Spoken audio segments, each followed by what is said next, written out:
I'm working on my new microphone, so let's see if it's going to give us some sound or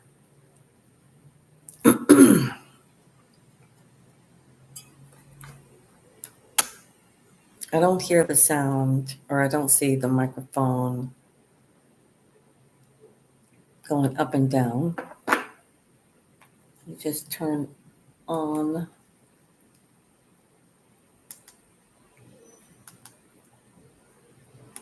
And make sure we've got some sound going. Otherwise, this is not going to be fun. Otherwise, this is not going to be fun. Otherwise, this is not going to be fun. Otherwise. All right.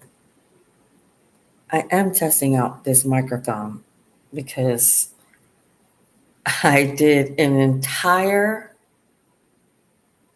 first impressions video with this new microphone. And when I went to edit it, there was no sound.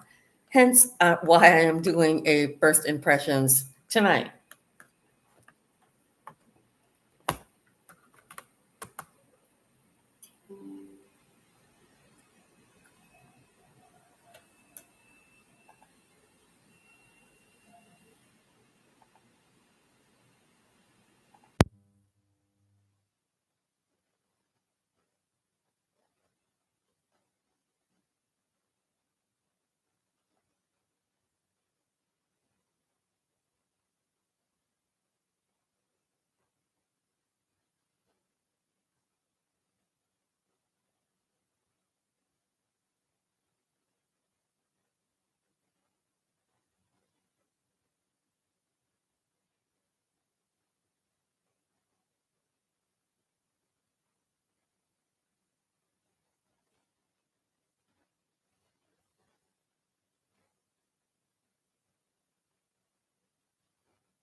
Yeah, this new microphone isn't working. Yeah, this new microphone isn't working. Back to the drawing board. I have to figure this out. But I am, like I said, I'm stalling a little bit, waiting to see if anyone will join. As I always say, grab some wine. I have the Yellowtail. This is the Sauvignon Blanc. I usually get the Pure Bright, but the store that I have been buying my wine from, because this has it the cheapest here in my city, is out of the Pure Bright. And if you know anything about Belize, things don't come quickly here. I could go check out some other stores, but you know, this one's so much closer to my house. And like I said, it's a little bit cheaper. All right, I'm gonna ditch this mic. I'm gonna put the wine back in the fridge and then we're gonna get started.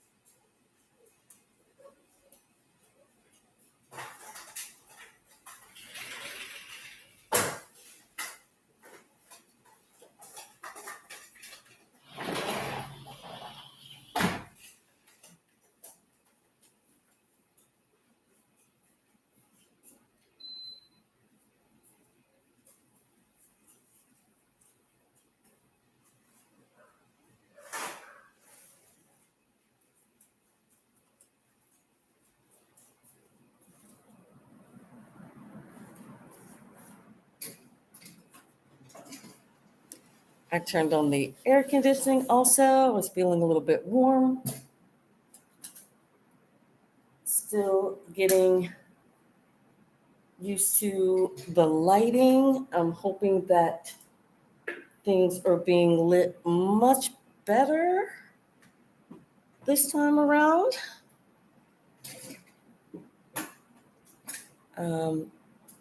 Yeah, I think I've got some A lot of lights on me right now.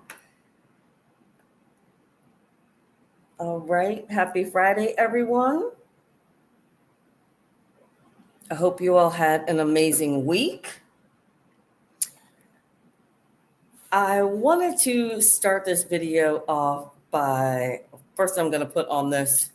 This is the e.l.f. Ride or Die Lip Balm in the shade Bossberry. It sits on my desk, that's why I know the shade right off the top of my head. But my lips are a little bit dry. I wanted to start off this video talking a little bit about why it is that I am posting this content. I've been doing a lot of research in the efforts to grow my channel this year, and reaction videos and being relevant on the topics that are going on right now is very important. It helps the people say, hey, that looks like a good thumbnail. Let me click on that, see what's going on. So hopefully, if you're watching this video after the live stream, that's what it was that got you interested in watching the video, was the thumbnail. I have been working on my thumbnails and making sure that they are a lot punchier and also include, topics that are a little bit more relevant and trending. And that's really what I'm working on.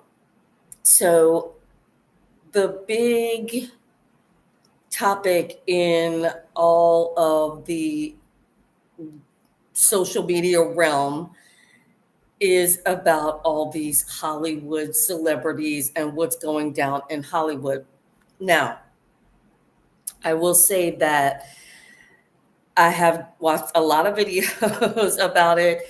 And mostly because, listen, I live here in Belize. We don't have a lot of streaming services. Been really bored with Netflix, so I've been watching a lot of YouTube. And also checking in on my TikTok, seeing how I can, grow that social media platform. And yeah, just trying to be a little bit more in the know and seeing what it is that is making other creators successful, and seeing that I need to do that as well. So that is why I am really focused on doing trending topics, focused on, just being more topical in my content. So that being said, we are going to be doing some deep dives into what's going on in Hollywood and all the trending viral topics that are going on right now. And I thought I might as well do this as a first impressions makeup tutorial, as well as a little mini unboxing, because I got something in from Amazon. I've been dying to unbox it and thinking, when am I going to fit that into my schedule to get to with all of the content that I plan on creating for the month of February, being Black History Month, as well as, Fashion Month. So, I thought, okay, I better just go ahead and put it in my live this week so that I can at least get to it. Otherwise, it'll be like another month and a half, 2 months before I can do this unboxing. So that's why we are doing an unboxing, little mini unboxing. And then I have so many products that have been sitting in a box that I've been meaning to get to forever to do first impressions on. Because I am doing content in 2024, it's time. It's time for me to go ahead and start bringing makeup tutorials back to my channel, bringing more fashion content back to my channel. And, most of that had to do with me moving to Belize, in 2022. And, of course, that takes a lot of preparation. I started planning it in June of 2022. We moved October of 2022. So, my content has not been as topical, as relevant, and that needs to change in 2024. So here we are. I'm going to go ahead. The first thing I'm going to do is I'm going to start with the unboxing because it's really short and I just want to get it off my desk. Then we're going to talk about some of the products that I'm going to do. And what I thought was, instead of you sitting there watching me blend out makeup, what I'm going to do is I'm going to play some clips on my television and aim the camera that way so you guys can all see, and just run the clips as I'm like blending out makeup. You all know how to do that kind of thing. So there's no point in you sitting down watching me do all of that. So I have been watching a lot of clips, doing a lot of research on this whole Hollywood craziness going on right now. And I figured the best way, instead of me just spouting off what other people have already said, is just playing you clips of other people's content that they have already, masterfully researched and put up on YouTube. Now, that being said, I am going to be writing down all of the clips that I play and who had the clip, and making sure that I give them credit in the description box. After the live, I will be making sure that all of the clips and possibly links will be linked in the description box for you. So if you didn't get a chance to watch a clip, or I may not play an entire clip because I don't want this live to be 4 hours long, I will, again, just put a link in the description box for you to go and watch the entire video. Now, that said, let's see, what else did I have here? I do have notes. Now, these are the topics that we're really going to be talking about in our Hollywood spilling the tea section. Now, everyone has been talking about Kim Kardashian announcing earlier this week that she is now the brand ambassador for Balenciaga. And people were shocked. I mean, I shouldn't say people were shocked. People were really not shocked. People were just disappointed that she would be associated with Balenciaga after the scandal that went down last year. Now, I'm going to be honest with you. When all of that was happening, I was off social media. My only focus at that time that the whole Balenciaga scandal went down was finding a place here in Belize, getting a permanent apartment, getting myself settled into my apartment, and getting acclimated to living in a new country. So the last thing on my mind was looking on social media of what was happening. And once I actually started researching about what happened during the Balenciaga scandal, and I was just blown away. I had no idea that all of that was going on. And I was really, really disappointed in Kim Kardashian. I mean, I am a fan. I am a self-proclaimed fan. And sorry, my home mini's going off. So I am a self-proclaimed fan and have been for many, many years. As much dirt that has been slung at Kim Kardashian in her career, I kind of ignored that. And not that, I had my head buried in the sand over it. I just was like, okay, but I like her content. And, they say artists, where do they meet? Where do you draw the line? That kind of thing. So I just enjoyed watching her content, and, that was my opinion on it. When all of that went down this week, I basically decided that I was going to unfollow her after so many years. Now, I'm actually going to be doing a full-length video all about this topic. So I'm not going to go into it much here. And I'm also not going to show you any clips of it because, like I said, I am going to be doing my own video on the topic that I'm hoping to film either later this evening once I have on a full face of makeup, or sometime tomorrow and get it posted up next week because, I'm trying to be timely. I have seen other people post on it, but not too many. And I do know that by the end of next week, all the creators will have done content on it. So I'm not going to go too much into what exactly happened with Balenciaga. why it is that people are upset with Kim Kardashian. So just wait and, watch. Make sure you subscribe, hit that notification bell so that when I do post that video, you will be notified when it goes up. All right. Now, that being said, I also want to say that the clips that I'm going to be showing, and I want to make sure that I'm stating this right at the top of my video, which is now 16 minutes in, sorry. But before I play any clips or anything like that, I do want people to know that this is sexually explicit content. This is not for children, not my Kardashian video, nor this live this evening is for children. There are a lot of adult themed content, and I just do not want anyone to think that this is going to be appropriate for children. It isn't. This has a lot to do with child endangerment, child exploitation, and from all of my research and watching other content creators, knowing what I can and cannot say or should not say on camera, yeah, I'm just going to leave that at that. This is not a video for children, not. So if you know that your child is going to be watching this video, like you're one of my son's friends that thinks it's funny to watch videos that I make with him, this is not that video.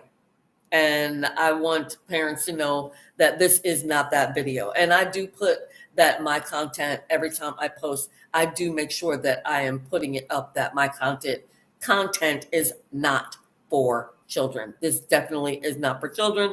I know we're going to be doing an unboxing. We're going to be doing a makeup tutorial, but the video clips that you are going to be watching, yeah, it's pretty heart-wrenching and disgusting. I'm going to leave it at that. Heart-wrenching and disgusting. All right, let's see if I bring this down a little bit more. Okay. Let's get to the unboxing.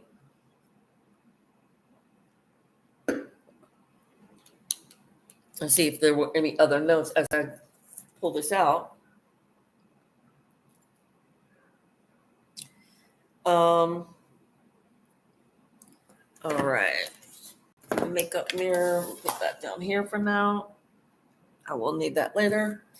And I do have just a small box from Amazon. I'm just going to show this much of it because my address is written all over this box. If you haven't seen my last Amazon unboxing or my Sephora unboxing, I just started using a new shipping company. And, this is just a box from the shipping company. And what they do is they write the address all over the box because they get thousands of boxes a day into the shipping company. So they need to make sure that oh man, this is seriously taped. But it does, yeah, they had to retape it. It looks like, they have to open up your boxes in order for them to go through customs so that they know what's in the box. So you're not shipping anything illegal or dangerous. So, and I'm pretty sure I remember what's in this. But I know one thing that's in this box, but I don't know everything that's going to be in here. So, discovering together. Oh my God. So crazy. Oh my gosh. Okay. I don't want to get up, but I was just looking at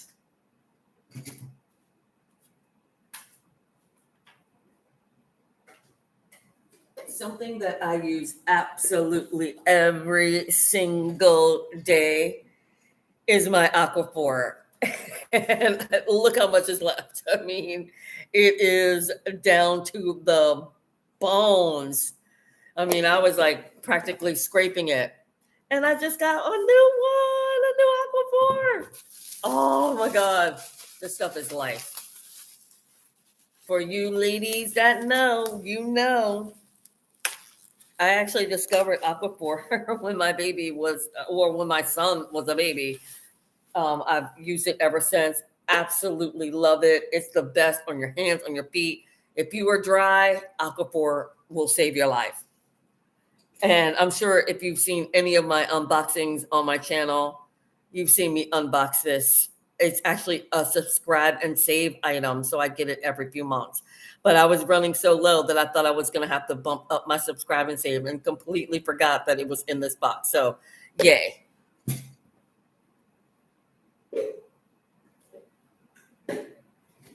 All right, next up, I know what that is, but what's in here?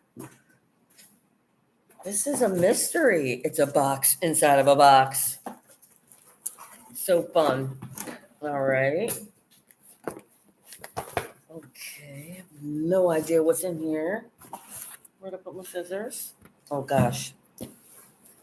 Now they fell on the floor. Damn it.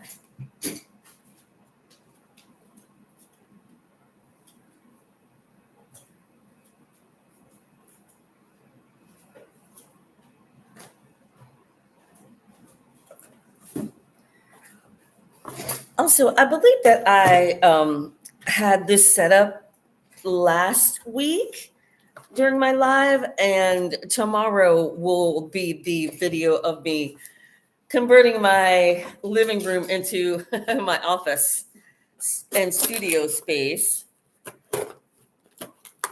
Okay, I have no idea what's in here. Mystery. This is so fun. Okay. All right. Another subscribe and save item. This is the Shea Moisture, the Hydrate and Repair Shampoo, and the Hydrate and Repair Conditioner. I was running low on those.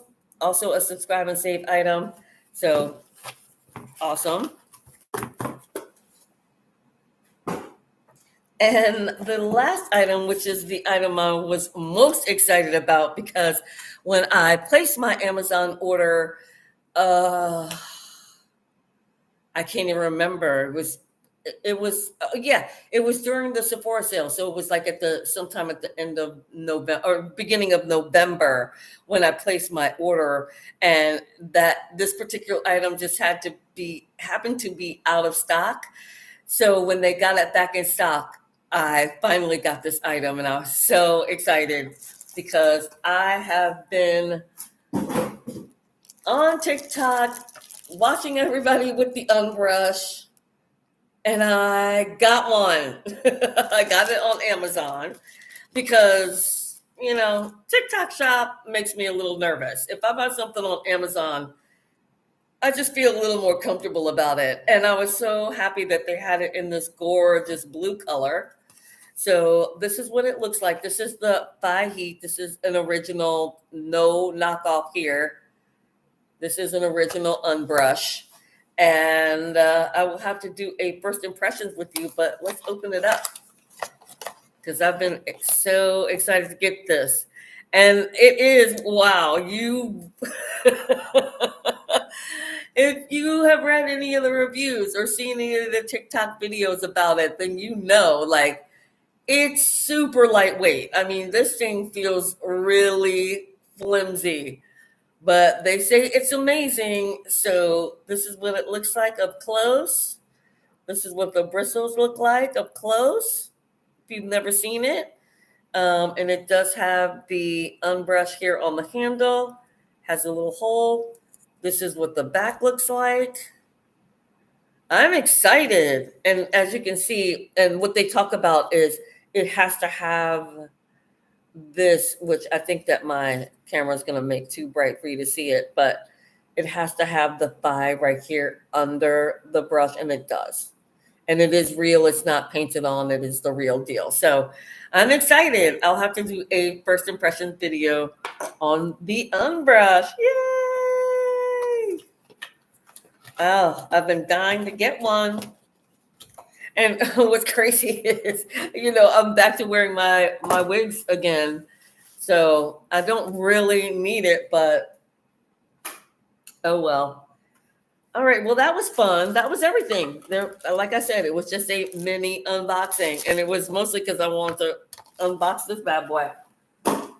All right. I think I'm gonna bring this light a little closer to me and see if I can reach it. Yes. Bring that a little closer. And also my glasses fell. And I am gonna need those so we can talk about the first impressions products that we're gonna try to start this whole thing. Oh, and also I need to wash my hands. Yeah.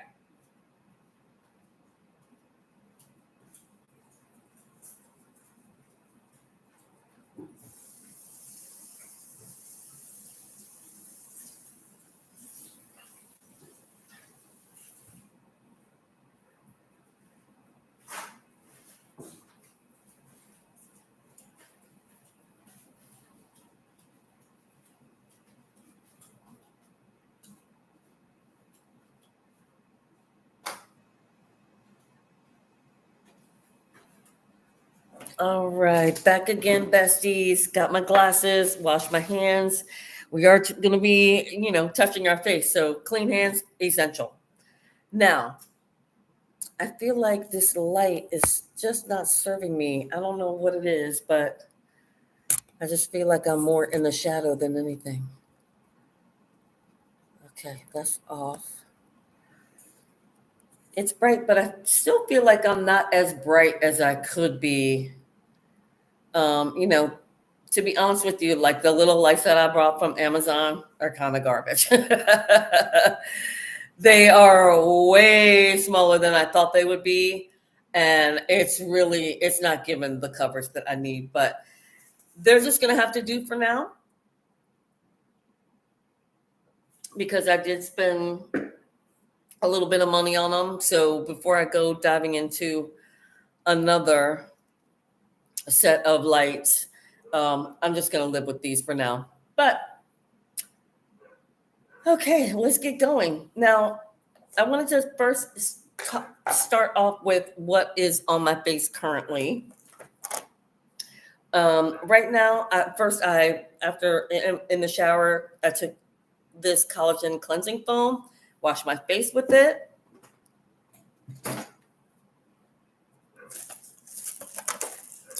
I thought I had. Okay. All right. Whatever. It doesn't seem like I have all my products here, but that's fine. Basically, this is what I wash my face with. Then I put on some hyaluronic acid and my rosehip oil. If you've seen any of my skin tutorials, they're all in my 7-day skincare challenge, so you should definitely check those out. Let's go grab a glass of water and stretch. Which national monument is... Okay, sorry. That was about to give us a very long an update on fashion news. Okay. All right. Now, let's go. First things first. We're going to...